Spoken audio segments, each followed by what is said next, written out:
ओम श्री परमात्मने नमः। श्री सद्गुरुदेवाय नमः। श्री गणेशाय नमः। श्री सरस्वते नमः। श्री व्यास जी महाराज की जय। श्री सुखदेव जी महाराज की जय। श्री नाभाजी महाराज की जय।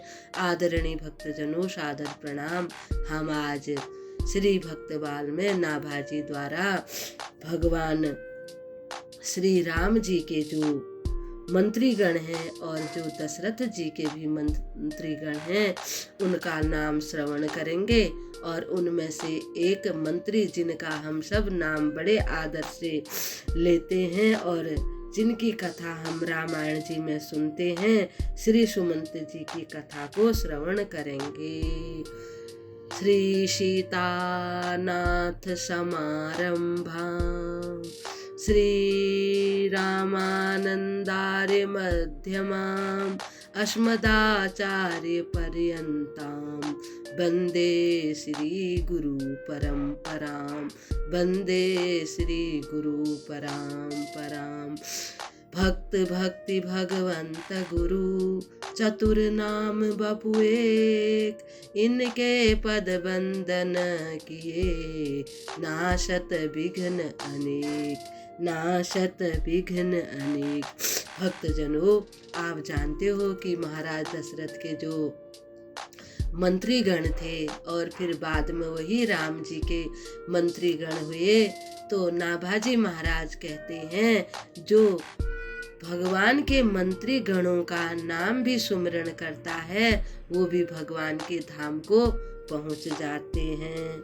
श्री राम सचिव श्री राम जी के मंत्रीगण नाभाजी वर्णन करते हैं। राघव जी दृष्टि विजय जयंत नीति पर सुचिर विनीता, राघव जी राष्ट्रवर्धन निपुण सुराष्ट्र परम पुनीता, राघव जी अशोक सदा आनंद धर्म पालक तत्ववेता, राघव जी मंत्री वर्य सुमंत्र चतुर भुज मंत्री जेता, राघव जी अनायास रघुपति प्रसन्न भव सागर दुस्तर तरं पावे, राघव जी पावे भक्ति अन पाइनी जे राम सचिव सुमिरन करे, जे राम सचिव सुमिरन करे। हे भक्तजनों, श्री नाभाजी वर्णन करते हैं कि जो श्री राम जी के मंत्रीगण हैं हम उनका आज सुमिरन करते हैं। उनमें से श्री दृष्टि जी, विजय जी, जयंत जी, राष्ट्रवर्धन, सुराष्ट्र, अशोक, धर्मपाल और सुमंत जी ये नीतिप्रायण, पवित्र, सुशील, परम चतुर, आनंदमय और रहस्य के ज्ञाता हैं। सुमंत्र जी चारों युगों के मंत्रियों में विजयी और श्रेष्ठ हैं। चारों युगों में जितने मंत्री हुए हैं उनमें से सुमंत जी सबसे श्रेष्ठ हैं। नाभाजी वर्णन करते हैं जो लोग भगवान श्री राम के इन 8 मंत्रियों का स्मरण करते हैं सुबह शाम दोपहर को, वे श्री राम जी की अचला भक्ति पाते हैं, यानी कि हमेशा हमेशा के लिए उन पर प्रभु अपने आप ही प्रसन्न हो जाते हैं और वे जन्म मृत्यु के कठिन चक्र से छूट जाते हैं, संसार सागर से पार हो जाते हैं। अगर इनका सुमरण करेंगे तो इनका जैसा भाव हमारे मन में भी प्रकट हो जाएगा, हमारा मन पवित्र हो जाएगा और श्री राम जी के चरणों में हमारी भक्ति बढ़ जाएगी, प्रेम हो जाएगा, तब राम जी प्रसन्न हो जाएंगे।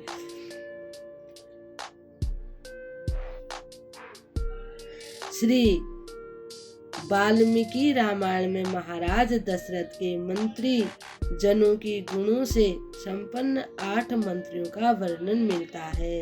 ये सदा ही राजा के प्रिय एवं हित में लगे रहते थे। ये सभी शुद्ध आचार विचार से युक्त थे और राज्य की कार्यों में निरंतर संलग्न यानी हमेशा लगे रहते थे। इनके नाम इस प्रकार से हैं, अर्थात दृष्टि, जयंत, विजय, सुराष्ट्र, राज्यवर्धन, अकोप यानी अशोक, धर्मपाल और 8वें सुमंत्र, जो अर्थशास्त्र के विशेषज्ञ थे। अब यही दशरथ जी के भी मंत्री कहे गए हैं।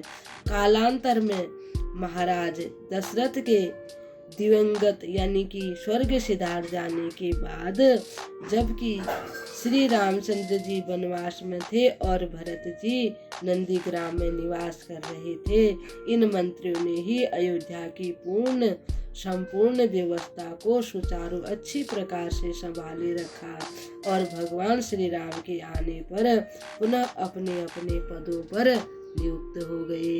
ये सभी उत्तम व्रत का पालन करने वाले तथा राजा के हितैषी थे। नीति रूपी नेत्रों से देखते हुए ये सदा सजग रहते थे, सदा सतमार्ग पर चलते थे, हमेशा प्रजा का कल्याण करने के लिए सोचते थे। राज्य में धन संपत्ति वैभव किस प्रकार से बढ़े और प्रजा किस प्रकार से सुखी रहे, राजा किस प्रकार से प्रसन्न रहे, यही काम करते थे। नीति रूपी गुणों के तो ये खान ही थे। अपने गुणों के कारण ये सभी मंत्री गुरुतुल्य समादरणीय थे। श्री रामचंद्र जी इनको गुरु की भांति आदर करते थे और महाराज दशरथ भी इनका बड़ा आदर करते थे। सबसे महत्वपूर्ण बात यह थी कि इनमें भगवान श्री राम के प्रति अनन्य प्रेम था। इनमें भी सुमंत्र जी का तो पिता के बाल सखा होने के कारण श्री राम जी विशेष रूप से पिता की ही भांति आदर करते थे। यहाँ संक्षेप में श्री सुमंत्र जी का चरित्र का हम गान करेंगे। श्री सुमंत्र जी, बोलो श्री सुमंत्र जी महाराज की जय। ये पहले महाराज दशरथ के मंत्री रहे, फिर श्री राम जी के भी मुख्यमंत्री ये कहे गए हैं। सुमंत्र जी का जन्म सूत कुल में हुआ था, परंतु अपनी योग्यता, कर्तव्य परायणता, कर्तव्य का अच्छी प्रकार से पालन करने के कारण और राज्य के प्रति निष्ठा से उन्होंने अयोध्या के चक्रवर्ती सम्राट के महामंत्री होने का गौरव प्राप्त किया। अयोध्या सम्राट महाराज दशरथ के ये बाल मित्र थे, यानी कि लंगोटिया यार थे और महाराज के निजी सारथी भी थे। इनकी सम्मति से ही महाराज सारे कार्य करते थे और सभी राज्य सेवक जितने भी अयोध्या जी में महाराज दशरथ के वहाँ पर जितने भी सेवक थे, जितने भी और लोग थे, उनके ये अध्यक्ष थे, जितने कार्यकर्ता थे। श्री रामचंद्र जी पिता के इन सखा एवं मंत्री को पिता के समान ही सभी रामचंद्र जी सहित उनकी माता सीता यानी दशरथ जी के पुत्र, सभी पुत्र और सभी पुत्र बधे हुए हैं, इनका बहुत आदर करते थे, यानी दशरथ जी के समान ही आदर करते थे। गुरु वशिष्ठ जी ने जब एक बार की बात है कि महाराज दशरथ ने जब श्री राम जी का विवाह कर लिया, सीता जी के साथ उनका विवाह हो गया, अयोध्या में चारों तरफ से खुशियां ही खुशियां छा गई। सब लोग बड़े प्रसन्न थे। धीरे धीरे समय व्यतीत रहा था। एक दिन महाराज दशरथ सोचने लगे कि श्री रामचंद्र जी को सभी बहुत प्यार करते हैं और रामचंद्र जी भी अपनी प्रजा का दुख सुख भली प्रकार से देखते हुए उनके दुख का निवारण करते रहते हैं। अब मैं बूढ़ा भी हो चला हूँ और मैं अब राजा राम जी को बना देता हूँ और मेरे को भी बड़ा आनंद आएगा रामचंद्र जी का राज्यकाल देखते हुए। यह विचार मन में करते हुए वे गुरु वशिष्ठ जी के पास गए और गुरु वशिष्ठ से आज्ञा लेकर महाराज दशरथ सुमंत्र से पास सम्मिलित हुए और सुमंत्र जी को बुलाया और कहा कि मेरे मन में ऐसे विचार आए हैं कि मैं अब रामचंद्र जी को राज्याभिषेक कर देना चाहिए और गुरु जी की भी आज्ञा है। मैं गुरु जी से आज्ञा लेकर के आ गया हूँ, अब तुम बताओ तुम्हारी क्या इच्छा है। तब सुमंत जी बड़े प्रसन्न हुए। उन्होंने कहा जो आपकी इच्छा है हे महाराज वही मेरी भी इच्छा है। अब श्री राम को महाराज दशरथ जी ने दूसरे दिन युवराज पद देना निश्चित कर दिया। सुमंत्र उस महोत्सव का प्रबंध करने में लग गए। सारे काम जितने हैं वो सुमंत को सौंप दिए महाराज जी ने। किंतु जब दूसरे दिन प्रातःकाल महाराज बहुत देर तक राजभवन से निकले ही नहीं। सब लोग तो राम जी का राज्य होगा करके खुशियां मना रहे थे, चारों तरफ खुशियां छाई हुई थी। सुमंत्र जी सारी व्यवस्था कर रहे थे, परंतु महाराज जी तो उठ के ही नहीं आए। यह बात सुनकर एक से दूसरे, दूसरे से तीसरे के कानों तक जब यह बात चली, सब आश्चर्यचकित से हो गए। अंदर ही अंदर सब भयभीत हो गए कि आज महाराज 4 बजे नित्य उठ जाते थे। उनका नित्य का काम था कि सुबह भोर में ही सूर्योदय से पहले वे 4 बजे ही उठ जाते थे, फिर स्नान इत्यादि करके भगवान की पूजा करते थे। जब नहीं आए तो सबने सुमंत्र जी से कहा कि हे सुमंत्र जी, आप ही अंतःपुर में जाकर महाराज को जगा सकते हैं। सुमंत्र जी भीतर गए सबकी बात मान करके। उन्होंने कोप भवन में भूमि पर मूर्छित पड़े हुए महाराज को और पास में बैठी हुई रोष की मूर्ति कैकेयी को देखा। कैकेयी बड़े क्रोध में थी, उसको ऐसा लगता था जैसे साक्षात क्रोध ही बैठा हुआ हो। सुमंत्र जी तो अत्यधिक भयभीत हो गए, घबरा गए, मन में सोचने लगे ये सब क्या हो गया। उनके तो जैसे पैरों के नीचे से जमीन ही खिसक गई। सुमंत जी ने बड़ी सावधानी से धैर्य धारण किया, महाराज जी को बहुत प्रकार से समझाया और उनको बिठाया। तब माता कैकेयी ने कहा कि तुम राम जी को बुला करके ले आओ। कैकेयी के मुख से उन्होंने श्री राम को बुलाने के लिए जब कहा, तब सुमंत्र जी आए और राम जी को बुला करके ले गए।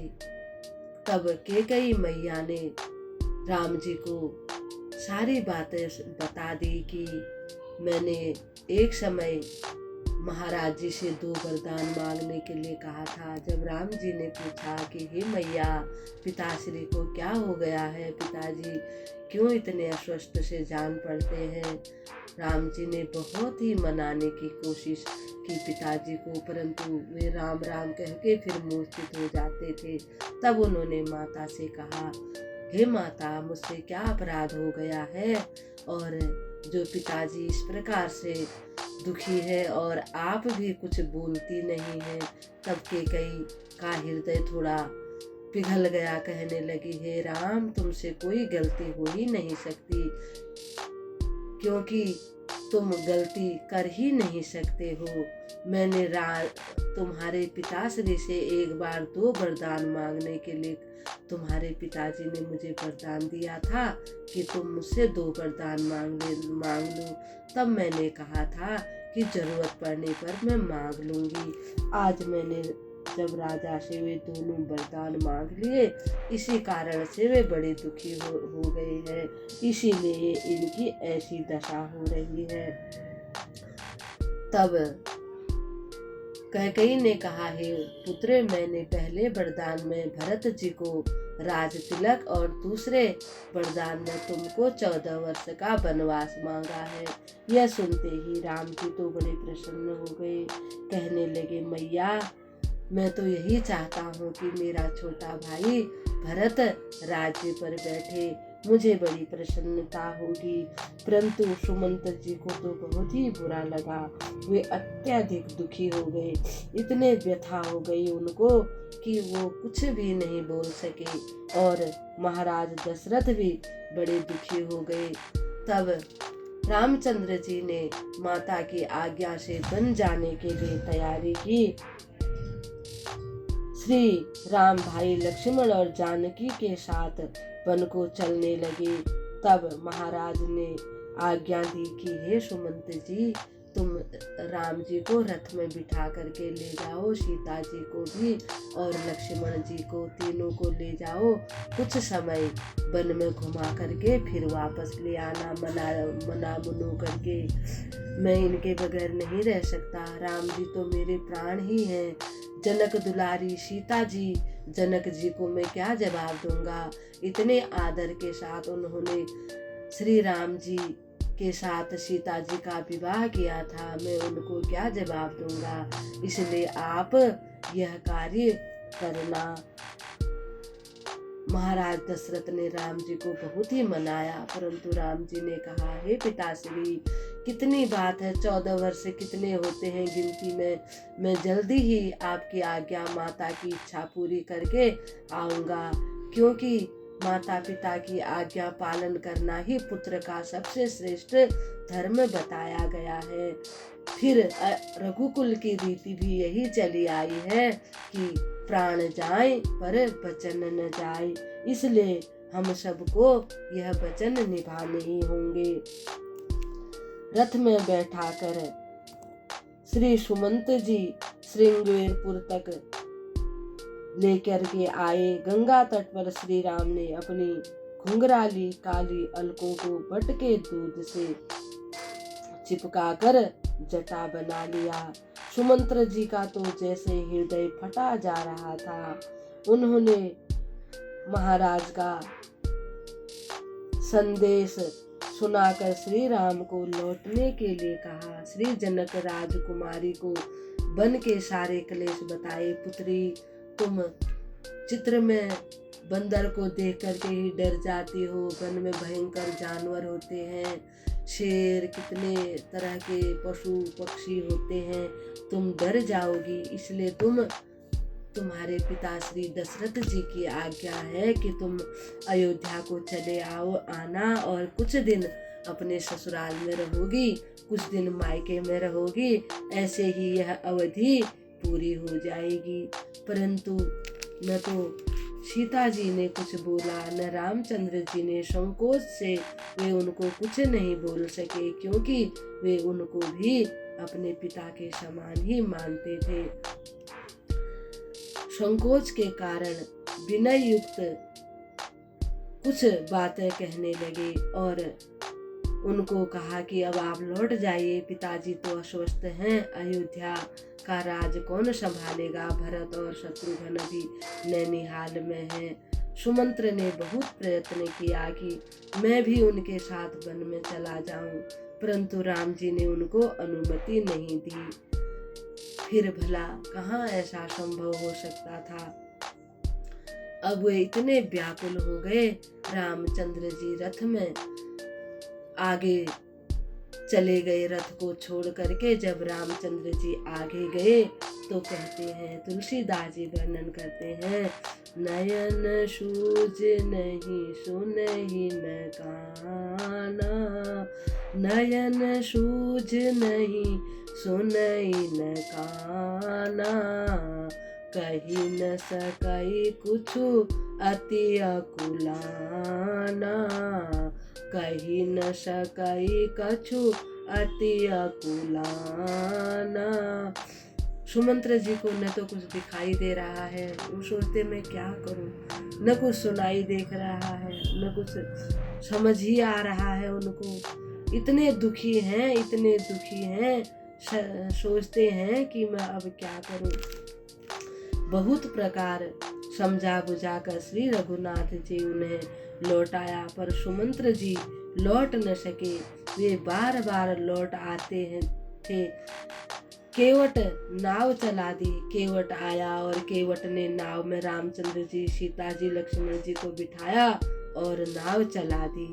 अयोध्या के जीवन धन बन को चले गए। जब निषाद राज कुछ दिनों के बाद श्री राम जी को पहुंचा कर लौटे, तब उन्होंने देखा कि सुमंत जी तो ऐसे पड़े हुए हैं गंगा के किनारे पर, जैसे मछली को जल में से निकाल करके बाहर कर देते हैं, मछली तड़पती है, ऐसे ही सुमंत जी तड़प रहे हैं।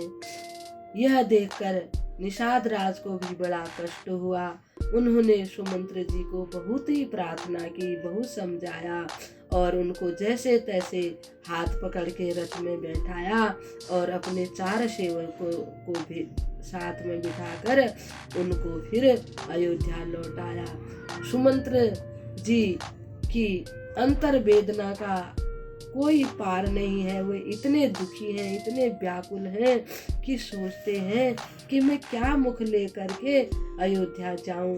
पूर्ववासी सेवकों को, महारानी कौशल्या और महाराज जी को मैं क्या बताऊंगा। ये कहूंगा कि मैं तुम्हारे पुत्रों को, पुत्र वधु को वन छोड़ करके आ गया हूँ। मैं उनको जब राजा पूछेंगे कौशल्या मैया दौड़ती हुई आएगी तो मैं क्या कहूँगा। इस प्रकार अत्यधिक दुखी हैं। किसी प्रकार अंधकार होने का यानी अंधेरा होने का इंतजार करने लगे। जब अंधेरा हो गया तब वे नगर में पहुंचे और रथ को राजद्वार पर छोड़कर भवन में प्रवेश किया। किसी प्रकार महाराज के पास पहुंचे। राम का संदेश उन्होंने बहुत प्रयत्न किया महाराज को धैर्य देने का, किंतु उन्हीं का हृदय हाहाकार कर रहा था, फटा जा रहा था, तो वो क्या संदेश सुनाते। महाराज को बहुत समझाया। उन्होंने अंत में महाराज से कहा, हे महाराज, मैं आपन किमि कहूँ कलेशु, मैं आपन किमि कहूँ कलेशु, जियत फिरहूँ ले राम संदेशु, जियत फिरहूँ ले राम संदेशु।